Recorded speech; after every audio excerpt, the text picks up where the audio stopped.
Griselda, I'm gonna let you take the reign. Okay.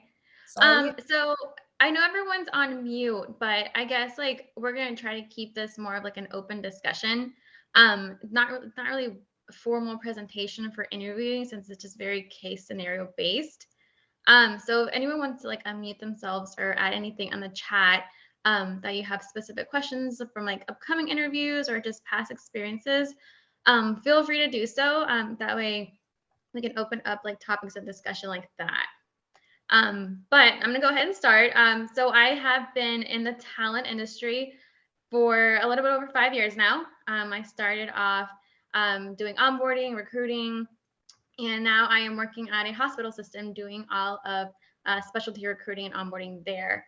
So it's been quite a 5 year experience of learning the do's and don'ts of interviewing. So I'm going to start off with some tips for you guys. Okay, so I think the very first one, I try to make it as visual understanding as you could, would be attire.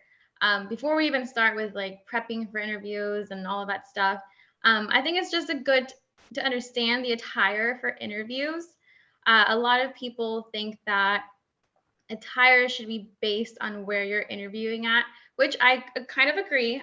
For example, if you're interviewing for like, I don't know, like Foot Locker or something, you see that their usual clothing is like polos, t-shirts, whatever. Yes, that's acceptable for when you're in the workplace, but I would encourage you to go towards a different route for interviewing. No matter what the position is, you want to stand out from other candidates. So I kind of just put here the main two types of attire that we typically expect from candidates. So we have the business casual versus the business professional. So business casual, I would say, would be for more laid back positions, more entry level positions, retail, hospitality, just kind of just that job that you just want there, but not exactly ready to jump into the professional world yet. So I put this little image is a perfect image. I've used it so much at work. You have half of you is what's acceptable for business casual, and then the other half is business professional.